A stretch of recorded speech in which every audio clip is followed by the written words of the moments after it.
नमस्कार मित्रांनो, आज आपल्या व्हिडिओमध्ये स्टॅम्प पेपरवर पती पत्नींना घटस्फोट घेता येतो का आणि कायदेशीर तरतूद काय याविषयी थोडंसं आपल्याला चर्चा करायची आहे.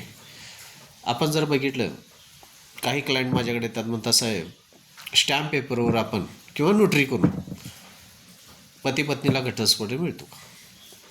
तर माझं स्पष्ट मत आणि कायदेशीर तरतूद अशीच सांगते की अशा प्रकारचं बेकायदेशीर कृत्य किंवा स्टॅम्पवर घटस्फोट मिळणे ही तरतूद कायद्यामध्ये कुठेही नाही आहे. तर महत्त्वाची गोष्ट, तुम्हाला जर घटस्फोट घ्यायचाच असेल, दोघांना संमतीने घटस्फोट घ्यायचाच असेल, त्यासाठी तुम्हाला दोन पर्याय असतात. एक म्हणजे तुम्ही जे सिव्हिल कोर्ट कॉम्पिटंट कोर्ट असतं त्याच्यामध्ये पती पत्नी दोघं संमतीनं अर्ज दाखल करू शकतात. दुसरं, फॅमिली कोर्टामध्ये सुद्धा दोघं संमतीनं घटस्फोट दाखल करू शकतात.